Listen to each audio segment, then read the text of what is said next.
الشيطان الرجيم بسم الله الرحمن الرحيم الحمد لله والصلاة والسلام على سيدنا ونبينا ومولانا محمد وعلى آله وأصحابه أجمعين أما بعد السلام عليكم ورحمة الله وبركاته برادران عزیز و تماشاکنان گرامی قدر الله تبارک و تعالی بسیار سپاسگزاریم و تشکر میکنیم به خاطر تمام نعمت‌های بیشمارش.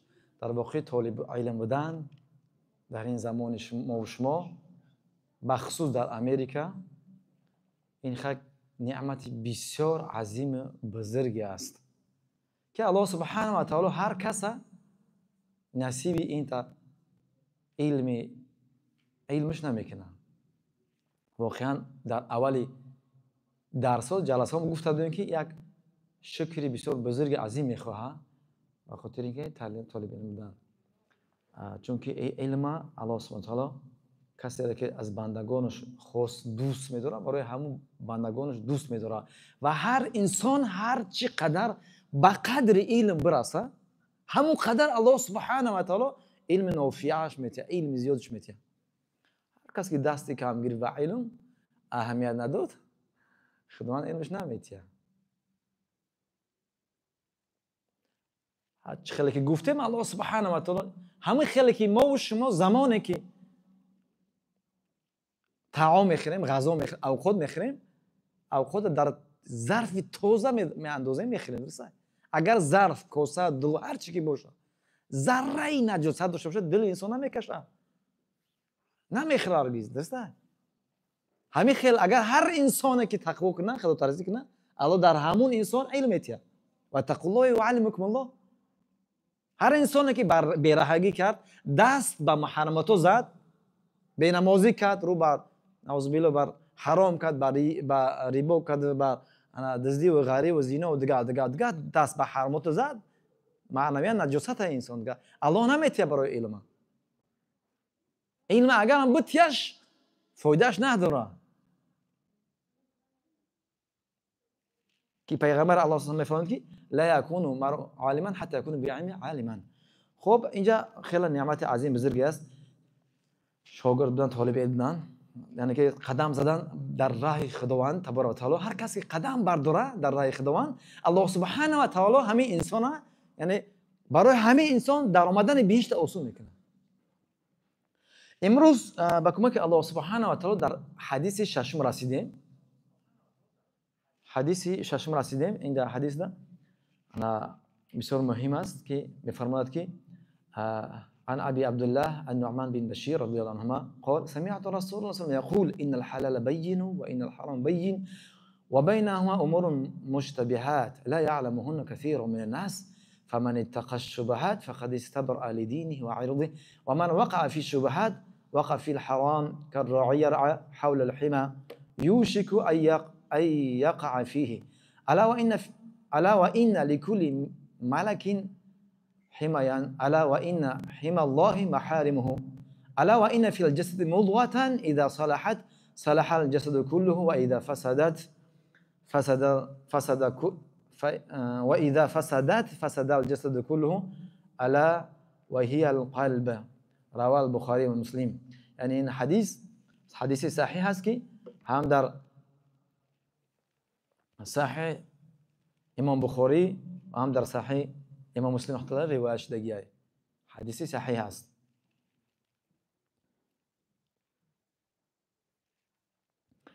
این حدیث بسیار که از حدیثی بگیم مهم است که علما درباره این حدیث سخن دارند، سخن بسیار دارند. این حدیث یک قاعده از قاعده اسلام است که در این، چون که در اینجا حلال و حرام و بینهما را بیان میکند، بنابراین در فقهی در احکام فقه این حدیث بسیار ذکر می شود. در این حدیث بیان میکند حلال همین خیلی حرام، بعد دستور میتید یعنی که انسان تقوا کند، هم احتیاط کند و در آخرش درباره قلب دل صحبت میکند. این حدیث هم حدیث یعنی که به نام حلال حرام هم نام دارد، همین خیلی حدیث مستحبات هم نام دارد. بعضی باید حدیث قلبش میگن به خاطر که در اخیر حدیث درباره قلب دیل صحبت میکنن، حدیث دیلش هم میگن اینا. علامه ابن دقیق العید میگوید این حدیث یکی از اصولی مهم دین مبین اسلام است. همین خیلی امام ابو داوود سیستانی میگه که دین در گردی 4 حدیث دور میزند. این حدیث یکی از اون 4 حدیث است. در گذشته ما چند تا گفته بودیم که یکی از اون مهمترین 4 حدیث که همون انما الاعمال بالنیات بود، یعنی تمام کارهای اعمال صالح وابسته به نیت است. هر کسی که به خاطر الله نیت کند تمام اعمال شایسته‌اش قبول می شود.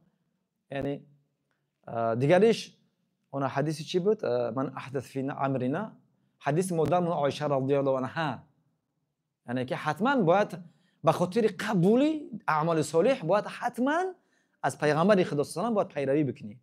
یکیش که همون به خاطر الله باشد باید اعمال صالح، دیمش پیروی از پیغمبر خدا صلی الله علیه و آله، یعنی همون اعمال صالح باید بر رفتار کردار و سنت پیغمبر خدا صلی الله علیه و آله باشد، بر اسلوب رسول خدا صلی الله علیه و آله باید باشد، بعد نزد الله قبول می شود. اگر اینها شرط اگر نباشند خداوند اعمال قبول نمیکنه. یعنی انسان زحمت بکشه، مهنت میکشه، اعمال صالح میکنه، حیات میته، بزرگترین قیمتترین چیز حیات میته، اعمال میکنه به خاطر امید روز قیامت که اعمال صالحش در سختترین روز یعنی سرمایه آخرت شوه. اما اینجا شرط از شروطش بجا نآورده است، قبول نمیشه، زحمتش به هوا میشه، هباء منثورا، گرد غبار میشه. بنابراین بسیار مهمه. یعنی این هم امام ابو داود رحمه الله میگه که این هم یکی از همون بگیم حدیث مهم است که اسلام در اون یعنی که دور میزنه. چون که در اینجا حلال و حرام صحبت میروانه، اعمال قلب صحبت میره، همین خیلی سخن دارم.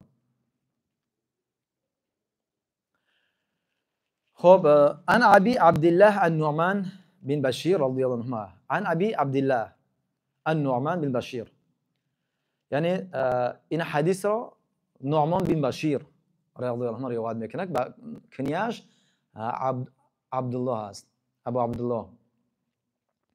این اولین صحابه پیغمبر خدا، یعنی که اولین انصاری است که بعد از هجرت پیغمبر خدا صلی الله علیه و آله تولد شده.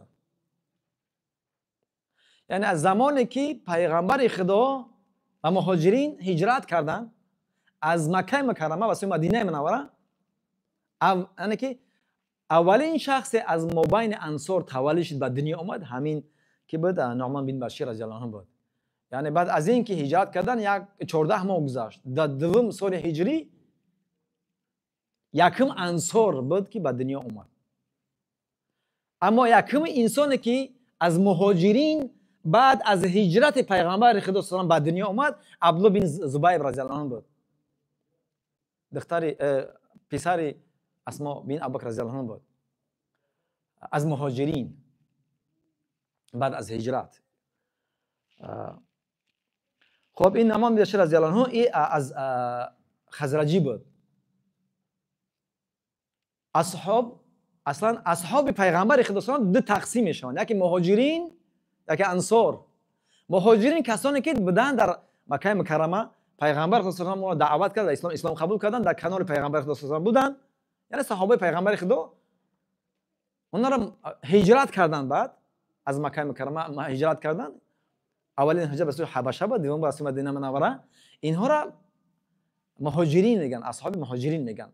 اون کسانی که در مدینه منوره بودن اصحاب پیغمبر، اون مسلمان و عربایی که در اونجا بودن و اسلام قبول کردن، در کنار پیغمبر مسلمان بودن، مسلمان بودن، یعنی کمک خدمت کردن، اینها را صحابه پیغمبر، اینا انصار میگن.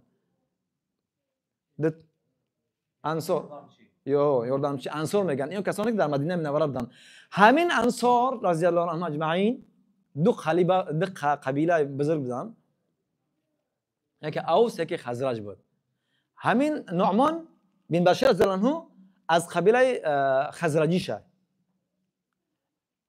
این قبیلهش بگیم مردمی بگیم زیاد داشتن، قوی تر بود، قبیله قوی تر مولتر مردم داشت نسبت از اوس. اوس کمتر بودن. اما این خزرج بسیارتر مولتر بودن. این بشیر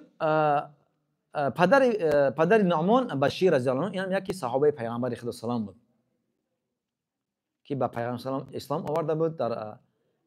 در بیعت عقبه شرکت داشت، بعد در جنگ ها در غزوه با کنار غزوه چی بدر و احد و دیگرش در کنار پیغمبر سلام شرکت داشتن. بعد از همین بشیر رضی الله عنه نعمان پسر به دنیا اومد که یکم چخلی گفتیم پیشتر، یعنی که اولین انصاری بود که بعد از هجرت پیغمبر خدا به دنیا اومد. خودم در آینده بسیار صحابه بزرگی کلون در کنار پیغمبر سلام خدمت کردن و پدرش هم که صحابه پیغمبر خدا هر نشون یعنی که پدرش و خودش پیغمبری صحابه پیغمبر خدا سلام بودن، مسلمان بودن. مادرش عمره بنت رواحه خواهر عبدالله بن رواحه است.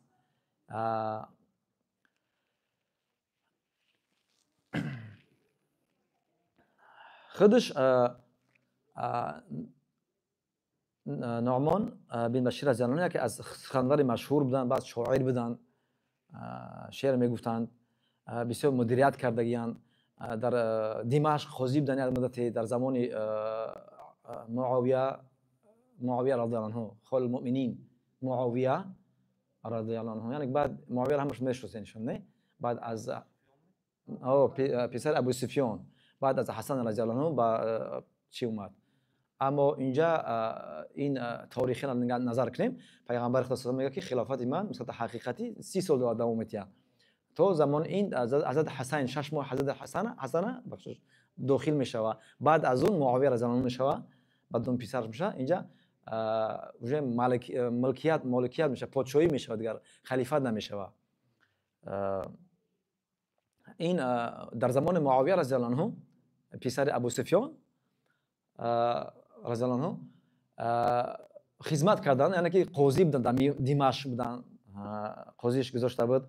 بعد در کارگزاری ولی چی شد، کوفه شد، اونجا در خدمت کردن. خلاصه بعد در حمص امیر بودن. حمص وزیر سوریه یک رایونش،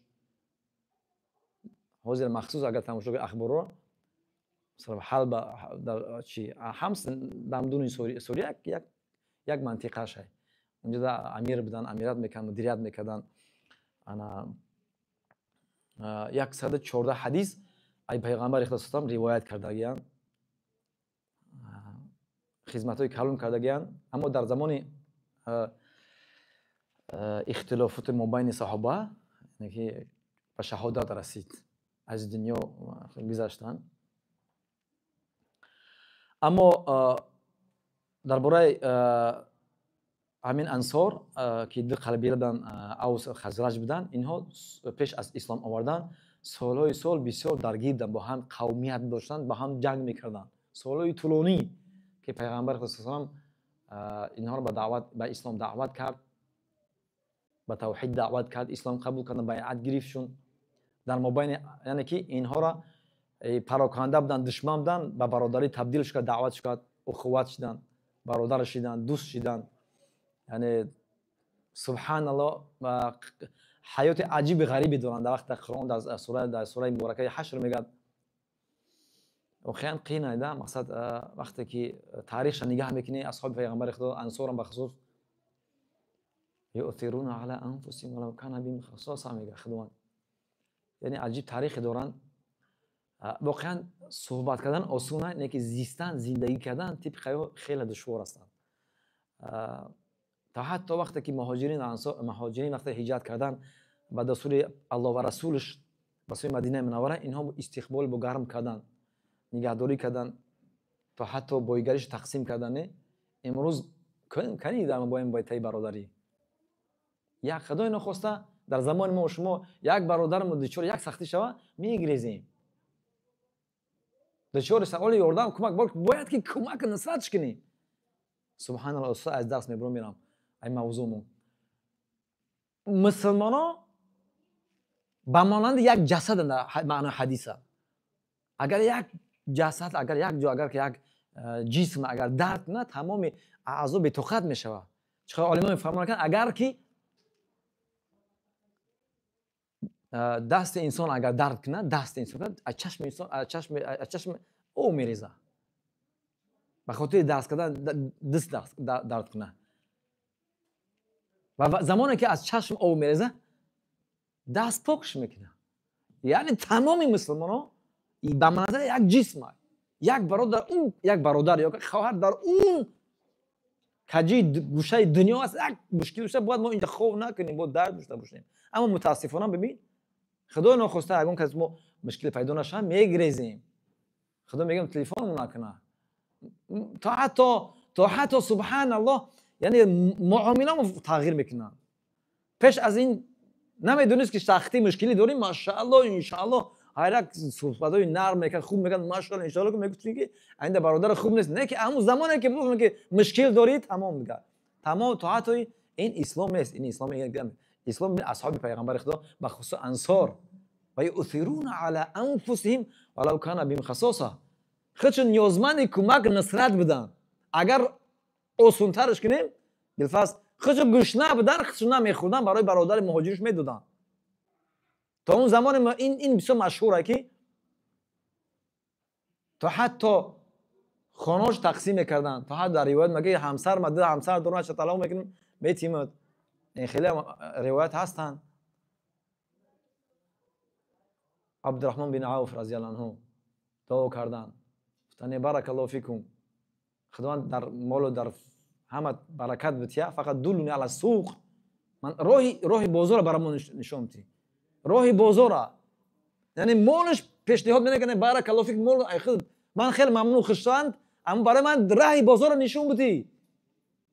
اسرا بگی میگه بارک الله فیک، خداوند در برکت فی اموالک، خداوند در مالت برکت بده، اما راه بازار برام نشون بدی. وقتی پیغمبر اسلام دید که یعنی که تزکیه نفس میکنه، عبدالرحمن بن عوف خوشحال شد، حقش دعا کرد، نتیجه و ثمره دعای پیغمبر اسلام که از مولتی میلیاردر شد عبدالرحمن بن عوف. یعنی صحابه انصار عجیب تاریخی دارن. یعنی بر دعوت پیغمبر خدا صلی الله علیه و سلم این قومیت، این یک بگه مردمی پراکنده را جمع کرد، یک برادر شو کرد، یعنی مباینشو حب و اخوت انا زنده کرد، متحد شو کرد. در اخیر برادر خوب شدن، دشمنایی که سالی که دشمنی بودن از بین رفت، دشمنیشون دوست شدن، برادر شدن. که تاریخش عجیبه تاریخشون. خب همین النعمان بن بشیر همین چی است؟ از قبیله خزرجی است.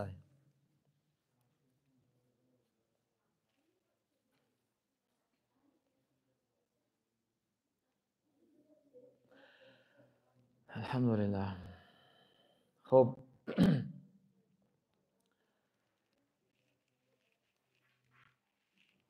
سمعت رسول الله صلی الله علیه و سلم یقول، نعمان بن بشیر رضی الله عنه میگه که من شنیدم که پیغمبر خدا صلی الله علیه و سلم فرمودند که یقول میگفتند ان الحلال بین و ان الحرام بین و بینهما امور مشتبهات لا يعلمهن كثير من الناس.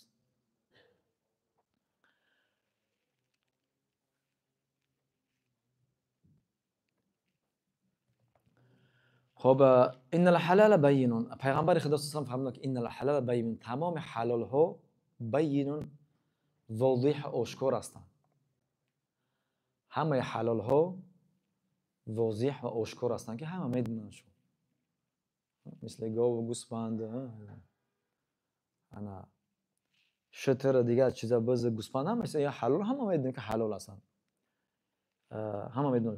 و این الحرام بین، همین خیلی حرام هم بینن، چیزهایی که خداوند حرامش کردن واضح و آشکار هستند، همه میدونن. شراب، قمار، ریبا، دزدی، غری، نعوذ بالله، زنا، مثلش اینا حرام هستند. یعنی هر چیزی که الله سبحانه و تعالی پیغمبرش همون چیزا را حرام کردن، اعلام کردن در قرآن، در حدیثش پیغمبر اسلام اون که حرام هستند. و هر چیزی که در الله سبحانه در قرآن و پیغمبر در حدیثش حرام کردن اون حرام است. در قرآن گفتن، در حدیث حرام است، آشکار هستند. اما بعضی چیزا هستن که و بینهم امور مشتبهات و بین اینها بعضی چیزا هستن که مشتبهات شبهانوک هستن. حکمش در حکمش شبهه است. لا یعلمهن کثیر من الناس، یعنی بسیاری مردم نمیدونن حکمش این حلال است حرام است. شبهانوک هستن. در این موضوع این حدیث در پیامبر اسلام امر میکنن که یعنی از حلال حلال، از حلال حرام، یعنی حلال انجام دادن و حرام پرهیز کردن، یعنی تقوا کنید. اما در جمله مشتبهات اون چیزهایی و کارهایی که شک شبه هستند در اون میگه پرهیز بکنید، احتیاط بکنید. در آینده میگه خب بسیاری کارها هستند که مابین حرام حلال که مشابه هستند، شبهانوک هستند. هر کس فمن اتقى الشبهات، هر کس اگر پرهیز کنه یعنی شبهات، فقد استبرأ لدینه و عرضه، به تحقیق میگه محافظت کس دینه و عرضه، دینش محافظت کس و همین آبروش محافظت کرده. یعنی پرهیز کردن از کارهای شبهانوک این بسیار خوبه. هر کس پرهیز بکنه در نتیجه پرهیز انسان دین و آبروش محافظت میکنه. رفته و اگر که انسان پرهیز نکنه و من وقع فی الشبهات وقع فی الحرام، هر کس اگر همون از کارهای شبهانات اگر پرهیز نکنه همون کارها رو بکنه میگه فقط وقع فی الحرام. یعنی این نتیجهش این است که این انسان احتمال داره در چیکار کنه، در حرام واقع کنه، در حرام بغلطه. بنابر همین یک مثال برای فهمیدن ما و شما و مسلمان ها پیامبر اسلام مثال میزنن تا خوبتر ما و شما بفهمیم. که راعی مثل چوپان، مثل آدمی چوپان، یرا حول الحمى که همون گالاشه، گالای گوسفنده، گالای شتره، گالای گوه، گالای چیزی که باشه حیوان چهار باشه میچرونه حول الحمى در نزدیکی محدوده، یعنی مرز. یوشک ان یقع فیه، وقتی که در یک ده مرده یعنی چهار پوشک میچرونه نزدیک گردی بر همون بگیم گرانیتسا، این حیوان نمیفهمه، عقل نداره، حرکت میره همون گرانیتسا از همون حدود مرزی که ممنوعه هست میگذره. چون که وقت میبینه علافت چیزا او شهوت عقل نداره، میره حرکت میکنه، میره از همون حدود ممنوعه میگذره. همون جایی که ممکن نیست چراگوی مثلا چارپاها، وقتی که چارپاها که چرا کنه مشکل میشه برای صاحب چی؟ صاحب مول. این حیوان وقتی که گرد بر نزدیک همونجا که میچرن حیوان میگذره دیگه اون طرف جای ممنوعه که ممکن است چراگاه میگذرن میخرن اونجا علف مثلا واقع میشه در همونجا. بنابر همین یعنی انسان زمانی که در کارهای شبهه را میکنه احتمال شده که در حرام میغلطه. بنابر همین از اینجا دوری کن در کار، یعنی که از کارهای شبهانوک دوری کن در کار، کارهای شبهانوک انجام دادن در کار نیست. الا و این لکل ملک حمى، اینجا یک چیزی بسیار چیه؟ انا پیش از این پیغمبر خدا صلی الله علیه و آله گفتن که هر کس اگر که تقوا که از کارهای مشابه شبهانوک انجام نتیه، نتیجهش همین انسان دین و آبروش محافظت میکنه. دین و آبروش محافظت میکنه. یعنی که وقتی که انسان از شبهات دور کنه در حرام نمیغلطه، دینش محافظت میکنه. این چیزی است که مابین الله و مابین انسان است. اما و عرضه گفت، یعنی که عرضه این چیزی است که مابین انسان و مابین آدم ها میشه، یعنی در جامعه انسان رفته کاری مشکوک کنه، مردم نسبت همه انسان بد فکر میکنن، گمان بدش میکنن، بدگمانش میکنن. بنابراین همین پیغمبر الله صلی الله علیه و ما شما رو تعلیم میتین که چه کنید؟ مقصد از همون قرآن شما دوری کنین. بعضی کارهای مشابه مثلا که فتنه میشن شما همون کارو دور بکنین. در خود همین زمان پیغمبر سلام تاریکک بود هوا با همسرش گذشت صفیه بن حیی رضی الله عنها. صفیه بن حیی رضی الله عنها که از بگیم قبیل ایچی یهودیو بود، همسر مادر موشمو همسر پیغمبر سلام بود.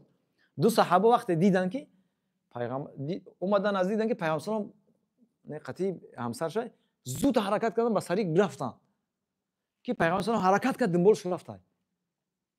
قرار شد گو بستین اسکنین ایگو که همسر من هستی صفیه بن حیی دختر بیگناه نیستن.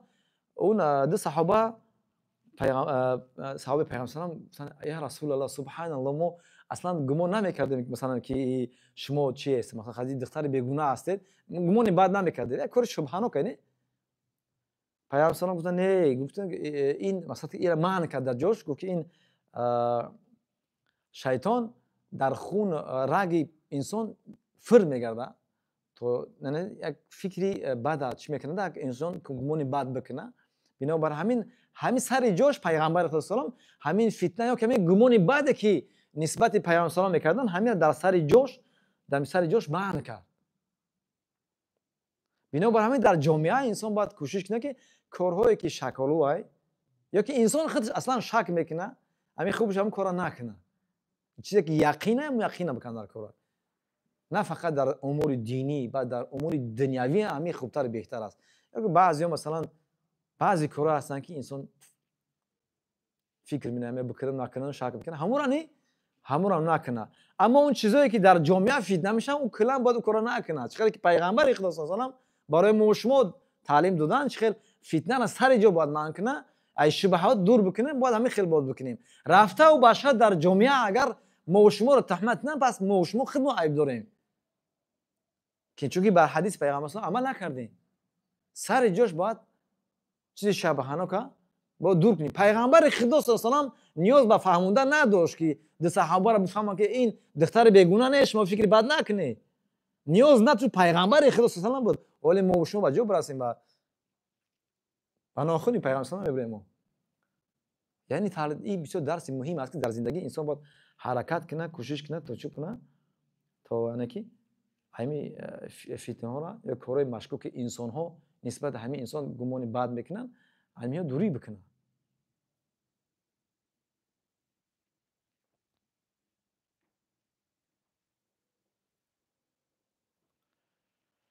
ابرو اینجا برای ابرو بود فقط استبرا لدینه و عرضه. برای ابرو بسیار پیغمبر حدیث داره بسیار تاکید بسیار گفتگی تا حتی در حجۃ الوداع در آخرین حجی که پیغمبر صلی الله علیه و آله رحلت کردن آخرین حجی که انجام دادن بعد از اون از دنیا رحلت کردن انا در اونجا گفتن تاکید کردن یکی از همون موضوعی که پیغمبر تاکید برای عرض برای همین آبرو و ناموس بودن. حدیث داشتن که گفتن کل مسلم علی مسلم حرام مال و عرض و دمه یعنی مال آبرو خون مسلمان بر مسلمان حرام است. مال خون آبروی مسلمان بر مسلمان حرام است. اینها بگیم گناه‌های سنگینی هستند که امروزا بسیار مردم غیبت میکنن سخنچینی میکنن مردم فریب میکنن مال مردم را به فریب میخرن یعنی مال برادرت این حرام است میخرن اعوذ بالله. این چیز ساده و آسون سبک نیست. این پناه به الله چیزی بسیار سنگینی است. در قیامت بسیار وزنین میغلطه انسانی که دست به همین خون میزنن که دست به مال مردم میزنن که به آبرو میزنن جوابگار وزنین میشه. در حدیث دیگر در ترغیب و ترهیب میگه که من رد عن عرض اخیه رد الله عن وجه النار یوم القیامه. هر کس که از ناموس و آبروی برادرش دفاع بکنه الله سبحانه و تعالی در روز قیامت یعنی از همین انسان دفاع میکنه از آتش جهنم. از همین انسانی که از آبروی برادر و خواهر مسلمانش که دفاع کرد دفاع میکنه از همین آتش جهنم که هر یکی ما و شما خطایی داریم. ҳар як мо шумо ниёзманди бисёр сахтем. ин чиз аст ки як мисли маразӣ, як мисли чӣ шудаги ки мунташир ҳама ғайбат мекунад, аслан эҳсосе намекунад ки ин ғайбат гуноҳи азими сангин аст ки дар ояти Қуръон сариҳатан гуфтагиай дар сураи муборака Ҳуҷурот, мисли хӯрдани лаҳм, мирдан, яъне гӯшти бародарте ки мирдагиай, мисли ҳамунаш мега. яъне ки бисёр сахта, аммо мардум чапу рост ҳамин хел аслан эҳсос намекунад, ғайбат мекунад. И паноҳ ба Аллоҳ, паноҳ ба Аллоҳ, худо мо шуморо аз ин чӣ наҷот битиҳад. бинобар ҳамин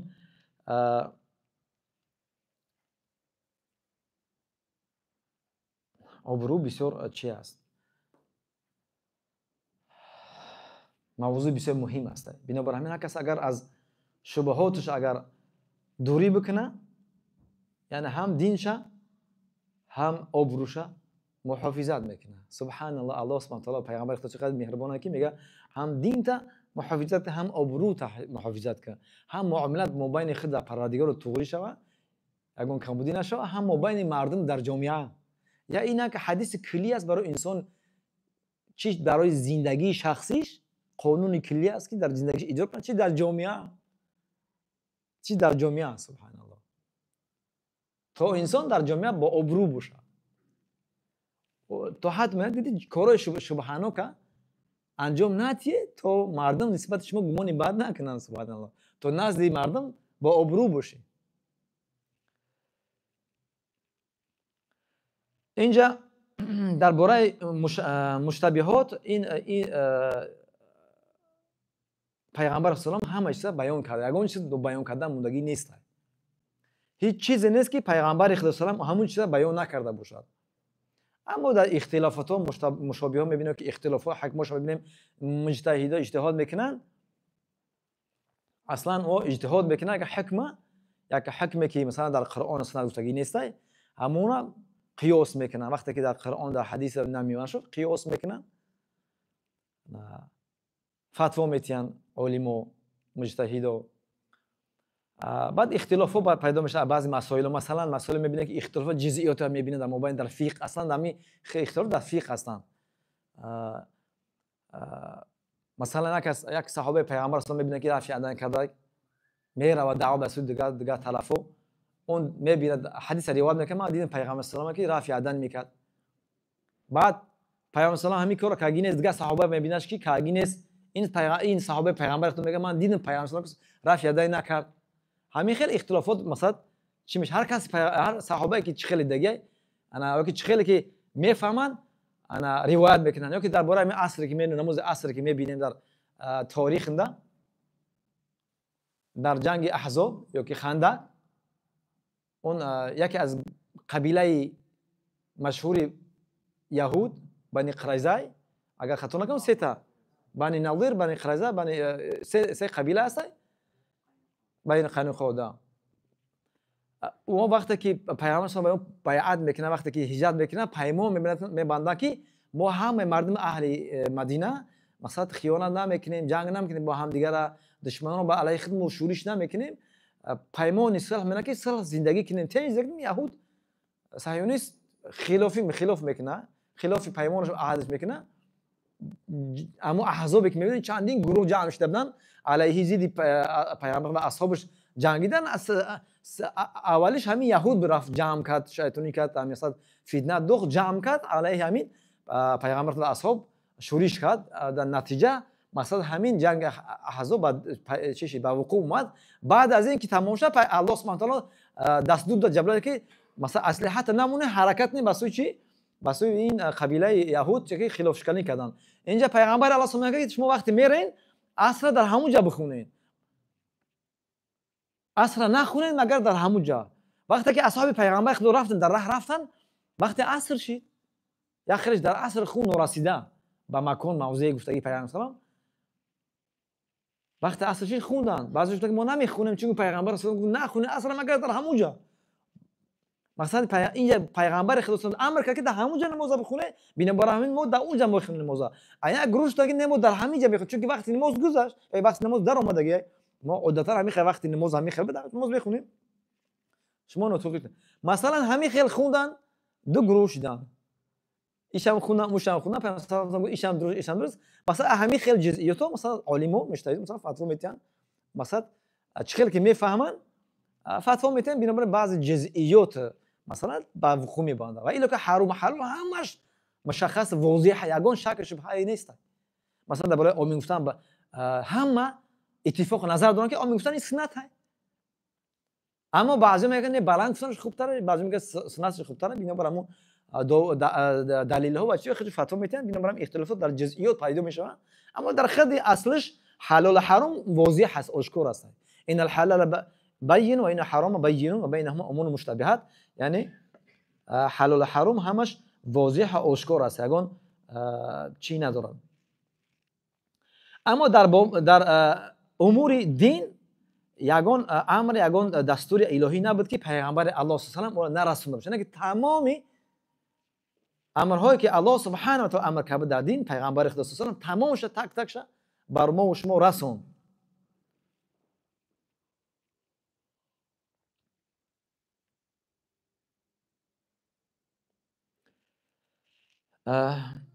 حدیث پیغمبر صلی الله علیه و آله روایت میگه ما ترک کی پیغمبر صلی الله علیه و آله ما ترکت شیئا مما امرکم الله به الا قد امرتکم به و ما ترکت شیئا مما نهاکم عنه الا قد نهیتکم به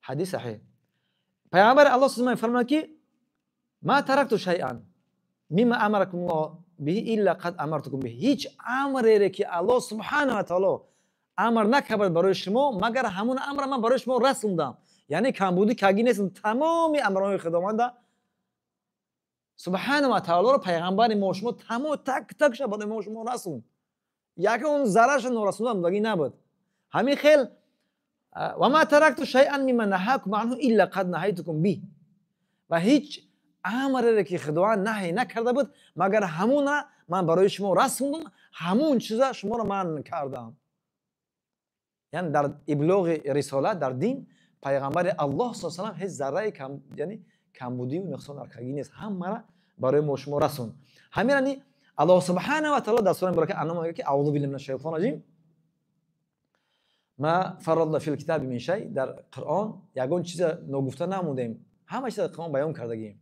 حلال و حرام همه چیز و غیر این چند چیزا خدا گفتگیه همین خیلی در سوره مبارکه مائده آیت 3 میگه که اعوذ بالله من الشیطان الرجیم الیوم اکملت لکم دینکم و اتممت علیکم نعمتی و رضیت لکم الاسلام دینا الله سبحانه و تعالی بیان میکنه که امروز دین برای شما کامل کردیم و نعمت خدمت اسلام است که پر کرده برای شما یگان نعمت همه نعمت برای شما رسوندم پر کرده نعمت ما دین یعنی که تمام نعمت دنیا و آخرت تمام خوبی دنیا و آخرت هیچ نعمت هیچ خوبی هیچ خیر نیست مگر همون در دین مبین اسلام هست هر کس که اگر خیر خوبی بخواد مرحمت همش جماعت در دین است دین خط زندگی که تمام خیر خوبی نصیب خودت میشه از دین دوری کردی یعنی تمام محرومیت تمام خیر خوبی دنیا و آخرت میشه و رضیت لکم الاسلام دینا برای شما دینی که من راضی هستم اسلام است یعنی که دین حقیقی واقعیت یک دین اسلامه این دین عند الاسلام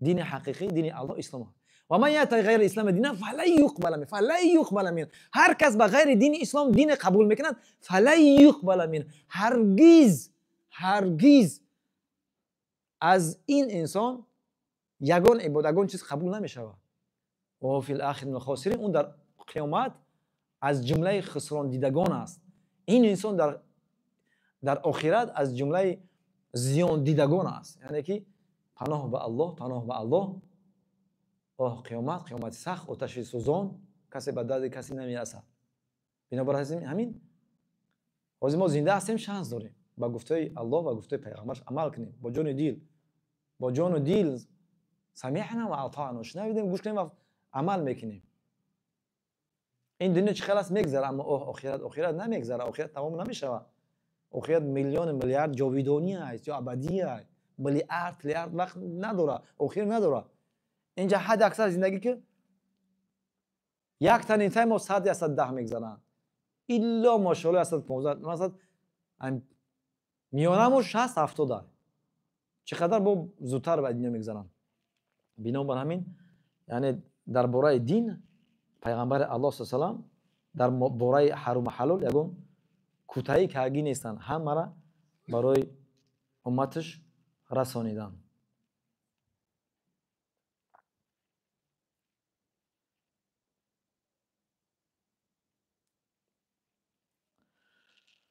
خب الا و این لکل ملک حمى. الا یعنی که آگاه باشد، ایرا بدونه که و این لکل ملک حمى، برای هر یک پادشاهی مرزی است، حدودی هست. هر یک کشور مرز داره برای خودش، اونجا گذشته نمیتونه. گذشتی قانون میبره محکم میکنه، دیتنش پیشتنش.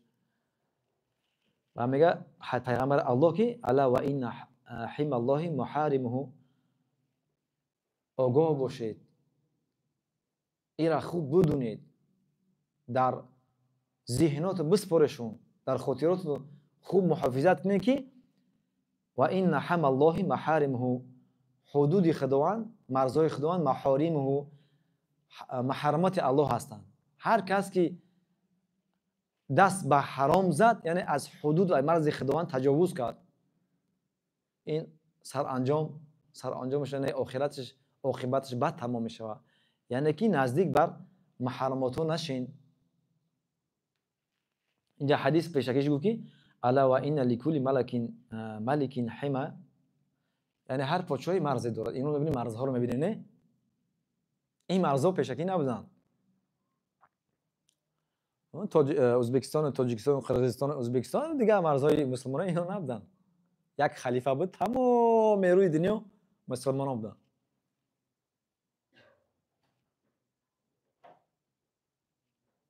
این خیلی نبوده ازبک تاجیک اون دفعه گفتم با گفتیم، برای که هم موضوعش همیه. سبحان الله. اینها را دشمنان صهیونیست گرفتن مابین مسلمانان به همین طریق. تو ازبکی، تو تاجیکی، تو چی؟ قرغیزی، تو ترکمانی، تو ترکی، تو کردی، تو عربی، تو عجمی، دشمن چیکار کرد؟ ما را تفریقه کرد. دشمن با هم دیگه دشمن ساخت. نه در حالی که پیامبر صلی الله علیه و آله گفت که همه شما برادر هستید. مسلمان برادر مسلمان است. مسلمان یک ملت، تمام دیگه ملت نداره. اما دشمن ما را تفریق کرد، جدا کرد به همین طریق. این مال تو ازبکستان میگه به ما ازبک بزن، تو تاجیکستان این دولت بزن، این مرز تو، این ملت تو تاجیک بزن، ایش قرغیز، ایش ازبک، این جای تو بزن، محافظت که ای مرزت، ای چی، ای ملتت. اما مسلمانگری که داشت، برادری که داشت، سبحان الله. زمانی که در عثمانی، خلیفت عثمانی عبدالحمید ثانی وقتی فهم متوجه شد، بالا همین کار کرد، میخواست همین را برا در نهایت صهیونیست چو کرد؟ گرفت شورش انداخت، به سبب همین شورش جنگ انداخت که همین کار را دوباره نه. چون که نیاز به این نداره. مسلمانان مثل دیگه مردم نیستن. مسلمانان ایمان دارن. اسلام یارو یک جای مینه، همه را یک جای میکنه. یعنی که زود جمع میشن، کنار همدیگر شد. سبحان الله. از مسلمان دیگه چی نمیشه. بنابراین همین ترسیدن ما را به همین طریقه گرفتن، فند کردن، جدا میکردن. یعنی مسلمان در هر گوشه و کنار میشه برادر مسلمان است. لا یؤمن احدکم حتی یحب لاخیه ما یحب لنفسه. عجیبه، نه غریبه. یعنی که لا یؤمن احد، شما مؤمن کامل، یعنی معنیش که مؤمن کامل نمیشه، شما مسلمان نمیشه تا اون زمانی که برای برادرت هر چی که میخوای، برای خودت هر چی میخوای باید برای برادرت بخوای. او برادر افریقایی، برادر ارست، برادر امریکان است، برادر که نیمڅ، فرق نداره. هر چی هست عرب عجب کس برادر تای مسلمان، تمام. مرز نیست، حدود نیست، ملت پرستی نیست، برادر تای. برای خود تنجی میخوای باید برای او بخوای، برای خود امنیت، برای خود امنیت، آبرو برای او آبرو، برای خود شرافت، عزت، کرامت باید برای او بخوای، نخوای نمیشه. این مسلمان نیستی، کامل نیستی. عجیبه، در نهایت نمیدونی وای منم که من وای مثلا. عجیبه، دیدی چه خیلی. بنابر همین دشمنان از این میترسن، گرفتن موبایل ما مرزها درست کردن، ما را با جان همدیگر دوختن، دشمن کردن. سبحان الله. در حالی که ما برادر هستیم، مؤمن، برادر مؤمنه. چقدر مشکلات ها هستن ما بین ما و شما مسلمانان، چقدر دشمنی و ای از کجا اومد، این اسلام نیست. خب در ادامه پیامبر الله صلی الله علیه و آله میفرمایند که الا و این فی الجسد مضغه، آگاه باشید، خوب بدونید که این فی الجسد مضغه، در جسد، در بدن یک تیکه پاره گوشتی است. سبحان الله. و این فی الجسد مضغه، در جسد، در جسم یک مضغه است، یک گوشت پاره است. اذا صلحت صلح الجسد كله، زمانی که همین گوشت پاره اگر اصلاح شود، در نتیجه صلح الجسد كله، تمام جسد اصلاح می شود. اگر دل اصلاح شود، اگر همون جسد اصلاح شود، همه جسد اصلاح می شود. و اذا فسد الجسد كله الا وهي القلب، اگر زمان همون تیکه پاره گوشت اگر که فاسد شود، تمام با اعضای بدن جسد فاسد می شود همش. الا وهي القلب، آگاه باشید که همون پاره گوشت چی است؟ همون قلب است، همون دل است. دل است، قلب است. قلب مرکز اعضاست، مهمترین اعضای انسان است.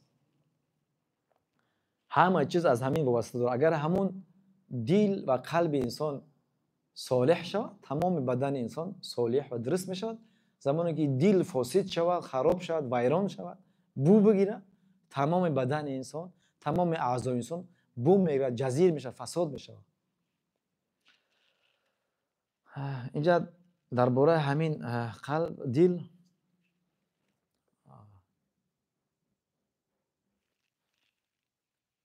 در خطا نکنم احیاء علوم‌الدین ما فکرم میگذره.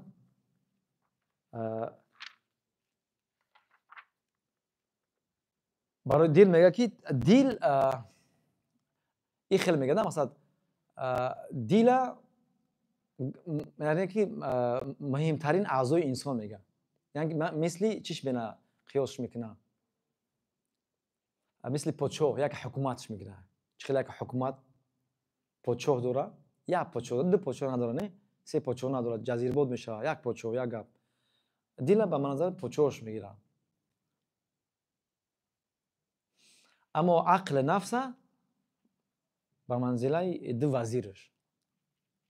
قلب دل پادشاه، عقل وزیری بگیم خوب، وزیری خیرخواه، نفس وزیری بگیم بد اخلاقی، بگیم بد. نفس خودش خطرناکه کن، اما تمام اعضا و قوت لشکر همین حکومتش میکنه. یعنی عقل وزیری خوبه که یعنی که مشورت خوب میته، وزیر کارهای خوب که نفس که عقل همیشه کلان نعمت بسیار خوب است. نفس خطرناک است، همیشه به سوی بدی میکشه انسان. یعنی که وزیر است که به سوی چی میره. اگر همون عقل، همون دل میگه، دل اگر پادشاه اگر خوب شید، تمام چیزش خوب میشوند. اگر بد شید، تمام اعضای انسان بد میشه. مرکز اینجا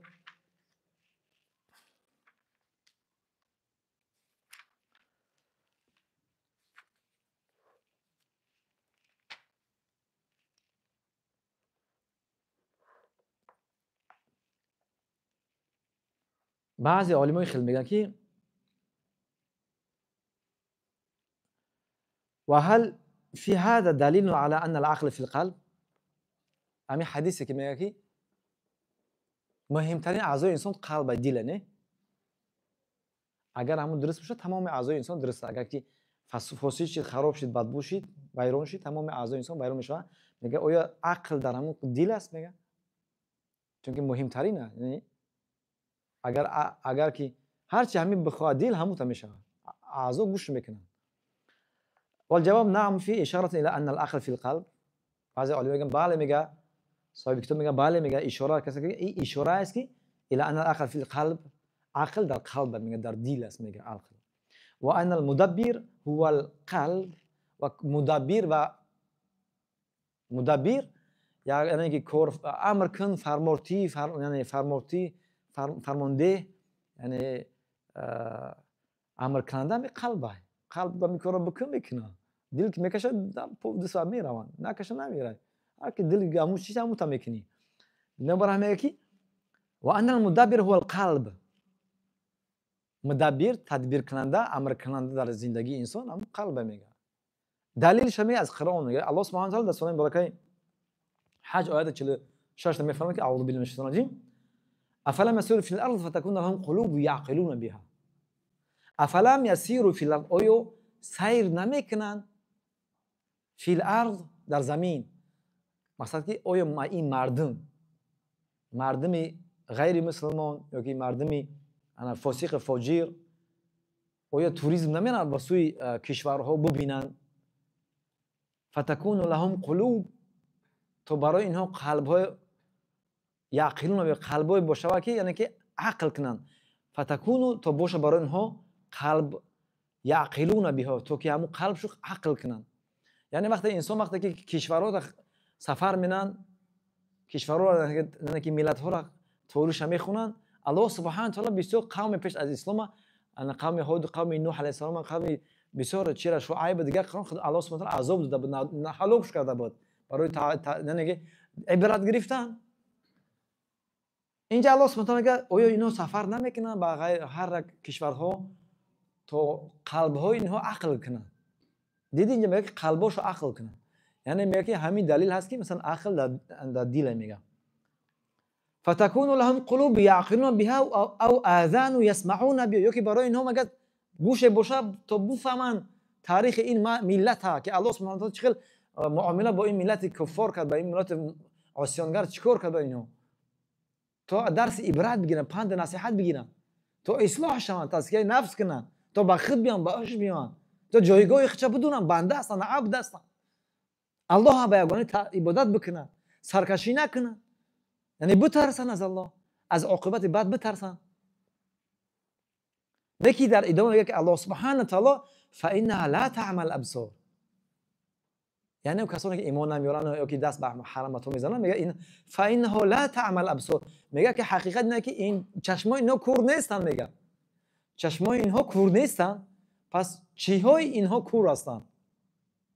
ولكن تعمى القلوب التي في الصدور، ولیکن میگه قلب‌های اینها کور هستند، دل‌های اینها کور هستند، چشماش کور نیستن، یعنی دل‌های اینا کور هستند تا عقل کنن، تا ببینن، تا عقل کنن دل‌هاشون، قلب‌هاشون.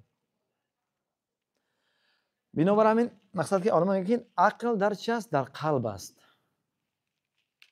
در دل است. همون سوال هست؟ همون سوال هست؟ سوال هست نی؟ سوال باشه سوال کنیم.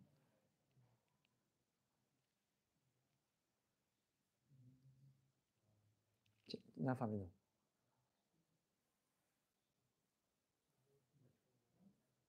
یعنی انسان باید تقوا را پیشه کنه در حیات دو روزه.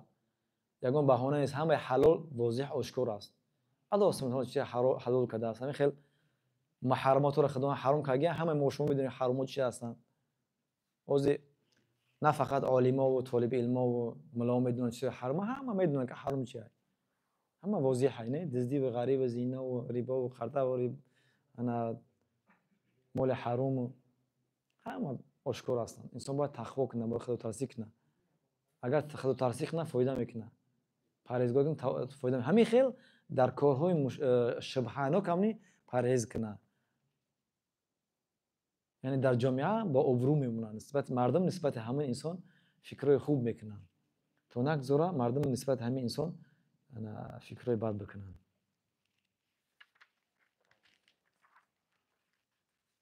سوال باشه خیلی سوال کنید انشاءالله. بابا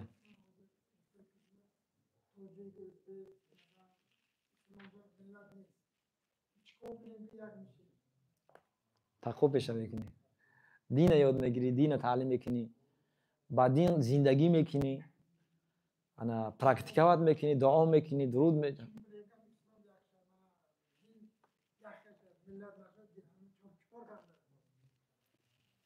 هر یک تمو وقتی که میشنویم که ملت پرستی نیست، باید ما و شما همین عمل بکنیم. به همین درسته، اصول نیست، قینه، هم نفس هم شیطان حمله میکنه به انسان از هر طرف. نه که این کید شیطان کنه ضعیفه، همونجا اعوذ بالله من الشیطان الرجیم بسم الله بود، аллоҳ ёрдам шайтон мегреза и аз байн мирава. баъд ҳамин хел даъват бикунем, вақте мешнавем ҳадиса ҳам худмо амалта ҳам ба дигарро бирасонем. баъд дуо ҳам бикунем. баъди намози фарзҳо, баъди таҳаҷҷуд фоида доранд.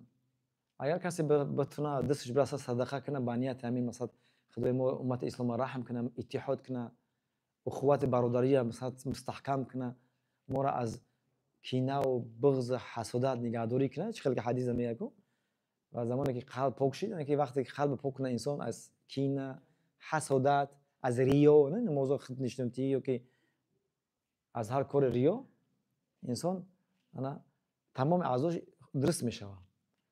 бинобар ҳамин агар ки шароит боша бо садақа кунӣ ба нияти ҳамин бо фоида мешавад иншоаллоҳ. Фоидаш ба амал мерасад. Аммо ҳаргиз мо шумо набояд фикр кунем ки ман як хидм тоқам ё таксистам ёки яме строителам ёки яме дигар коргарам, фоидаи ман ба ҷо мерасад. иқа 2 миллион 2 миллиард одам фоидаш намерасад. як гард ғбор не, хеле ҳаргиз накунед.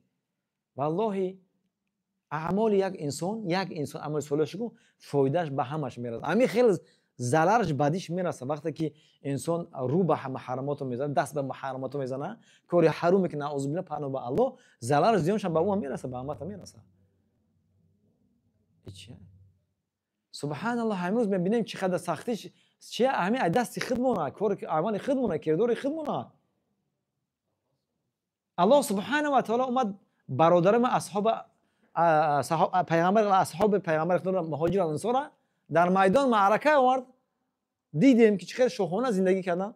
дунё барои мон беш буд, охират барои бишта. моро нишон дод ки ай бандагони ман, агар шумо ба дини ман амал кунед, шуморо ягон зарар зиён намерасонад.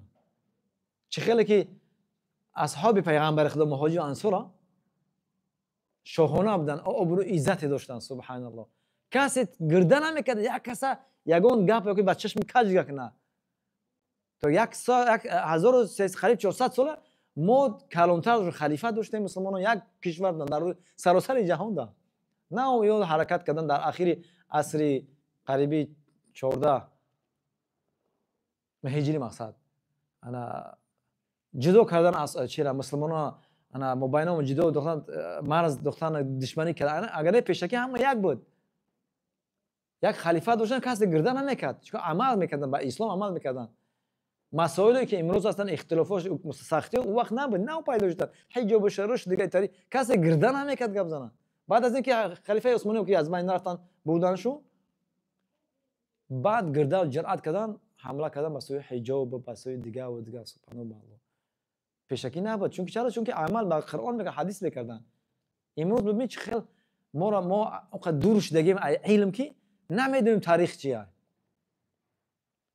1400 қариб 500 сол як империя ислом буд. ҳечка набуд. ин ҳоз замони мо мешавад пайдо шудаги хел медонем ки империяҳо чи ҳастанд. империя мисалан Россия ва мисалан инҷо кам дигар шуда, Китаю дигар примасад, пешаки як ислом буд. не ки ман боварӣ дорам 90% мусулмон намедонад ин таърихро. ҳамон қай дур шудагем аз илм аз чӣ ки баъд бинобар ҳамин дур мешавем аз илм, аз амал дур мешавем. баъд обрӯму шахсиятмон паст мешавад. ҳарчи инсон илмаш калон боша, амал бикуна, ҳамон хел бахад нияташ агар дунёӣ боша, ҳамин инсон шахсияташ ҷаҳонӣ дунёӣ мешавад.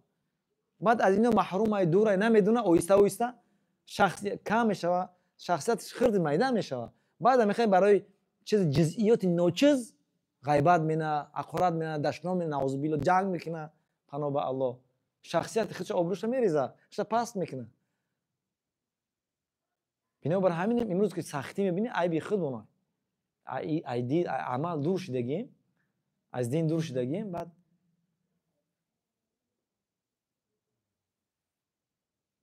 пиши ки гурбат гад ғайрат мена, ҷуръат мена, ба сари мо зурӣ мекунад.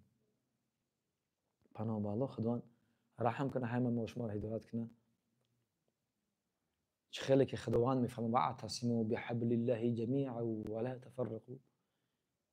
ҳамин хел мо шумо дар чанг бизарем, дар гирди риштаи мустаҳками илоҳии Қуръону суннат аз дини худост. ва ла тафаррақу, ва мо тафриқа нашем, ва мо муттаҳид шем, бародар шем, дӯст шем. ҳаст ягон савол?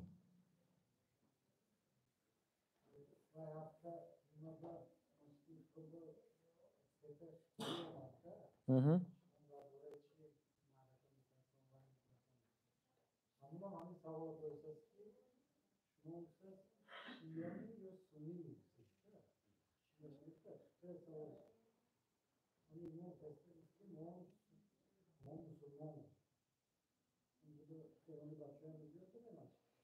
بله.